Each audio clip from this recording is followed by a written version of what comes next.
Welcome back to Share the Pants. Today we're going to be talking about modern dating, and the most common sentiment that I hear as a dating coach is that modern dating is trash. The apps are trash. I hate the apps. Yes.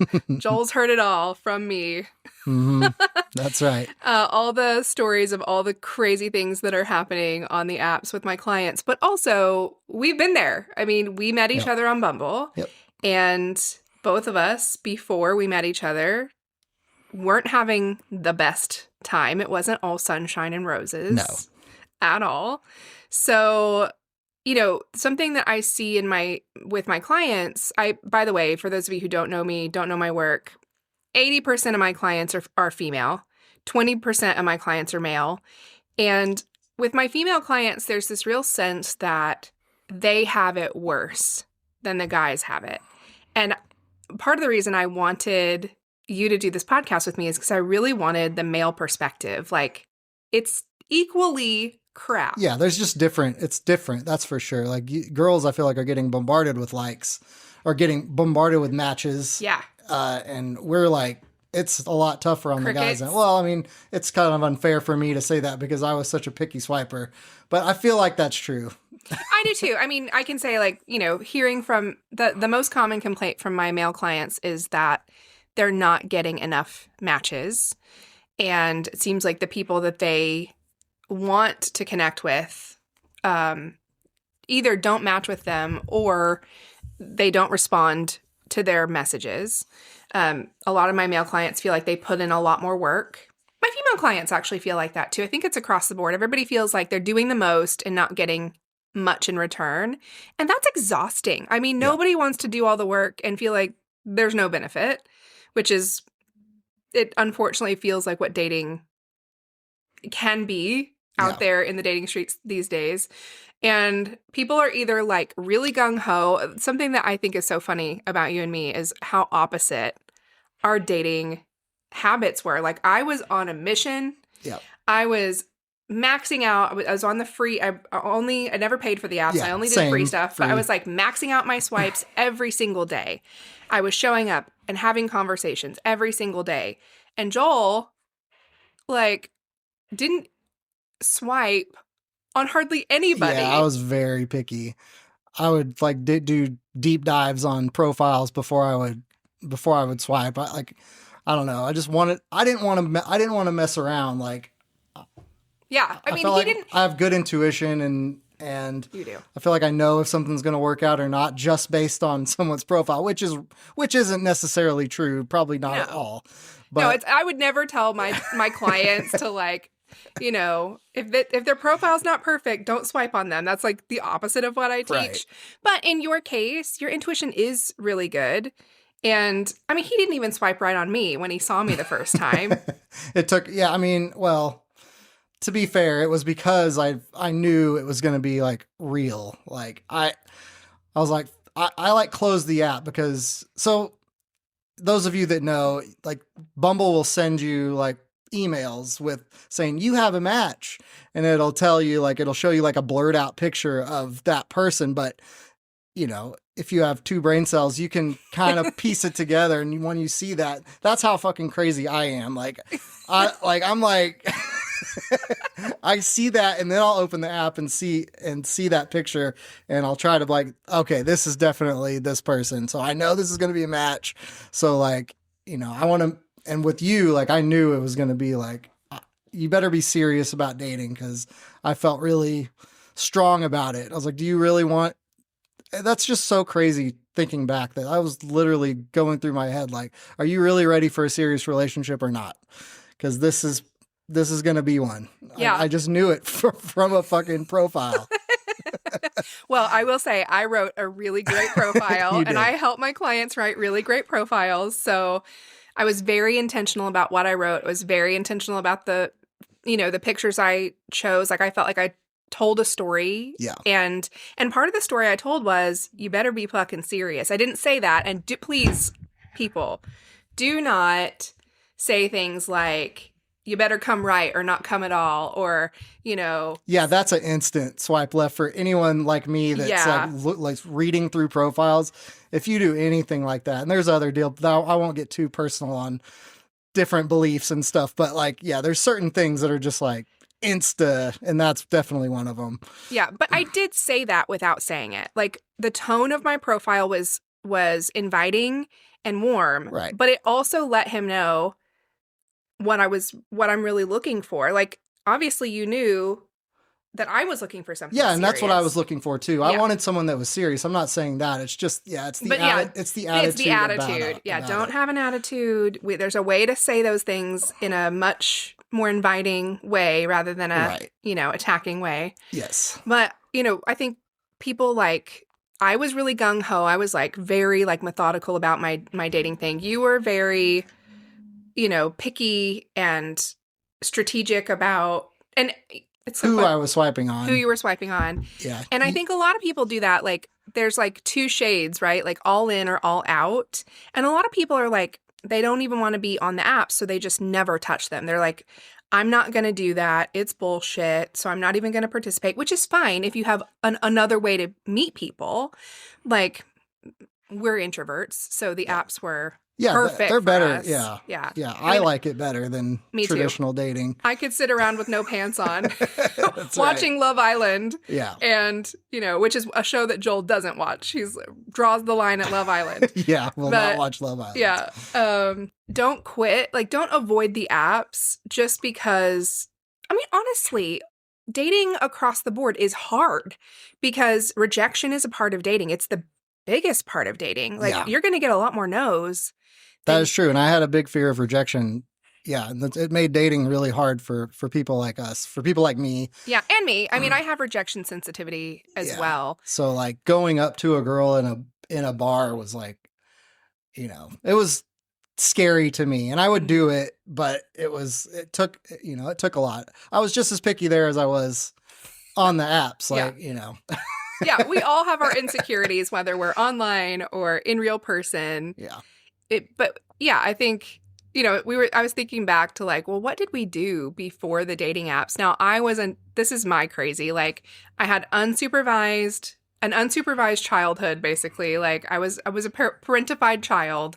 And when I was 15 years old, I was in the online, that's like when AOL was like big. And I was like in the online AOL chat rooms. I met my high school boyfriend on AOL. Like, that is insane. That is not normal. No, not in the yeah. Not in the 90s. I mean, if you're on AOL, yeah, if you know what AOL Instant Messenger is, then you know how long ago that was. Yeah, I'm aging myself. That was not normal. That's not normal. Yeah. So I've always kind of been like, even before apps, like I did, eHarmony and Match and all those things. I've always been drawn to the apps. But the other way that I met people back in the day was going to dance clubs. And I was thinking about like the way a guy would show you in a dance club. Oh yeah, just get up on it. Yeah, like put his dick right on your butt. That's right. And like that was like swiping right. Yep. And thinking like comparing those two things, Yeah. I'm like, I'd rather be on my couch. If she shakes it back, you're like, yeah, okay, you're like, oh, okay, she swipes right too. Yeah, like I'm like, I'd rather be on the couch or if by myself. she starts moseying away, then You're well, like, that's okay. a left for her. Yeah. Exactly. And now I think what the modern version of that is pickleball, which, is probably a great in-person, maybe for some people. I am not athletic, so that was not going to be my. Would not have met you at pickleball. No. Well, I've never played either, so we might play someday. Yeah. Now that we found each other, we might go together. I probably wouldn't have never gone by myself. Right. But yeah. I think we should. I think we should too. So because it is scary, because there's a lot of rejection, like how did you get yourself in the right state of mind? Like what was your motivation? I mean, well, first of all, I mean, I had gotten to a place where I was happy to be alone. I just kind of assumed I was going to be alone. I'm getting late 30s and I'm still single and I hadn't had a real serious relationship. And it was just like, well, I guess it's not going to happen for me, but I am still lonely. So I would do like, probably like a month at a time. I would do like a month of doing it, go on a couple dates, 2 or 3 dates, and then and then take another 3 or 4 month break. Yeah. Which I would prefer that. I would prefer clients to go at a pace that feels good to them than to just be like, fuck the apps, because again, unless you have a plan that's off app, the thing that I think breaks my heart the most is when people, like what you just said of, well, I guess I'm just going to be alone forever. Yeah. And like, well, you don't have to be if you don't want to be. You can, if that's your choice. Right. Then, but for me, it wasn't as sad as right. as, No. that sounds. It was just, I was happy alone, but I was also lonely. It's kind of a weird, I think I don't every really single know how person to- knows what that is. Yeah. Like you're happy alone. Well, if you're a healthy single person, you're usually happy alone, but also you want something more. Yeah. You want Right. I mean, I think not everybody wants a partner, but a lot of people do. I think we're designed for that's just my belief. I believe we're designed to do life together, not apart. Right. But yeah, you have to wade through a lot of shit. No matter how you meet people, you do have to wade through wrong ones to get to the right one. And so like, there's this like fable of there are 2 kids on Christmas morning and they both wake up and in their rooms, separate rooms, there's just like manure everywhere. There's just a pile of shit. And one kid is like, why did I get, like, why is there shit on my floor for Christmas morning? And the other kid's like, oh my God, there must be a pony in here somewhere. And I want you to be the kid that thinks there's a pony in there and starts shoveling the shit to get you to your pony, That's right. Like, and we both had to do it. Yeah. And I think for me, it's a good metaphor for anything in life. Yeah, really. Anything that gives you great satisfaction takes work. It does take work. Yeah. And I think too, like one thing a theory I'm kind of playing with right now in my coaching business and with my clients and seeing how it plays out. I honestly think those of us who work harder at the dating thing actually get an easier time in relationship. Like Joel and I both, we didn't find each other. I was 41, I was on the cusp of 41 when we met. Joel was like 37. Yeah. So, we'd never been married. We didn't have any kids. We were kind of like anomalies. Unicorns. We were sure. unicorns. And that, yeah. And that was another thing as you start to get older, if you have kids or if I remember, dating a girl that she had 3 kids. And at that point I was like, well, I mean, if I'm going to find someone, this is just the way it's going to be. So they're going to have kids. But then, I would find out that they didn't want to have a relationship with me because I didn't have kids and I wasn't ready for, all that responsibility. So, yeah, I mean, which isn't true because you would have made a great dad to those kids. But a lot of people do not take the time to find out what someone's capable of. They just go, oh, you've never had kids, so you don't know what you're doing.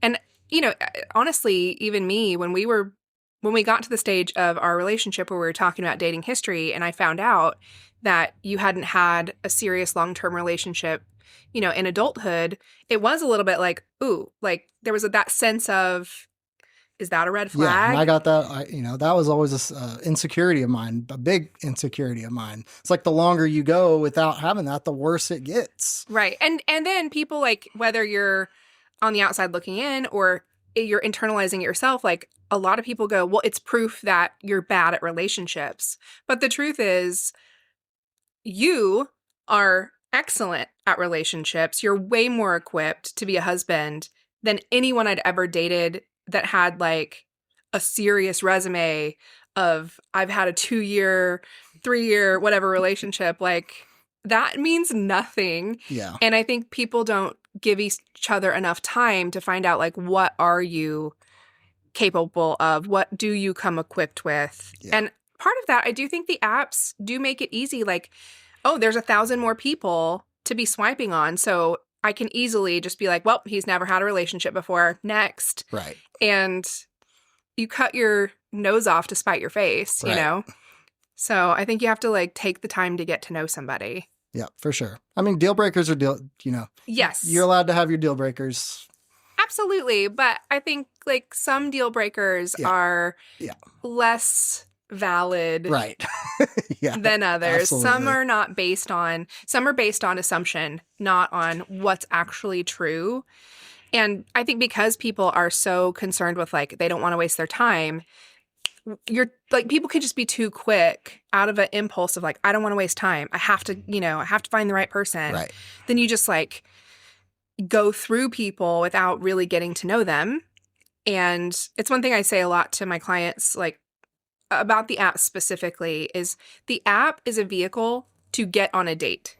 It is not the place to build a relationship. Like, just have a conversation, establish some rapport, get on a fucking date. You don't know anything till you get on a date with that person. Yeah. And that was one of the things I loved about you is we had one healthy, solid conversation, not small talk. Right. And then you asked me on a date. Yeah. That's the way I did it. Cause I just, I had my time wasted too many times and it was like, okay, well, I'm not going to date like that anymore. I'm going to date, we're going to have as long as there's a good back and forth, some good, a good little combo, I'll, pick something out of their profile that one of their common interests or an interest, talk about that for, a few paragraphs or whatever, but no more than a day or two before I'm asking you out on a date. Cause I don't want to talk about all the conversation topics before the date. Text before the date. Then what the hell am I going to talk about when we're in person? But yeah. And I think like, it's so fun. You're proving my point right now about how well equipped you were. Like, you've never had a dating coach, and what your methodology, what you did, have start a conversation based on something they said in their profile, a common interest. Have a good back and forth before you then move them into, do you want to, and then really like asking them on a date. That's exactly a proper date. A proper date. Proper dinner a dinner date. Yes. That's exactly like what I would teach a brand new male client who is coming into my world. That's what I would teach him to do. And you already did that. Like the fact that you hadn't had a relationship before and had never had a dating coach before, you just, in my viewpoint, you did it right? You did it right for me. And so, yeah, I think that you can't make assumptions based on what they look like on paper, because some of the people who look the best on paper are complete douchebags in real life, Yeah. So what's the moral of the story, Joel? Just just dig through the shit and get on dates, and eventually you're going to find somebody. Get out there. Use whatever method. Whatever method works. This doesn't have to be the apps. However you want to meet people, but meet people. Yeah. And, know that dating does require stamina, and it requires emotional resilience. And just put your reps in. Get out there and do it, and it gets easier. That's right. Okay. All right. Well, we'll see you next episode. Whoop.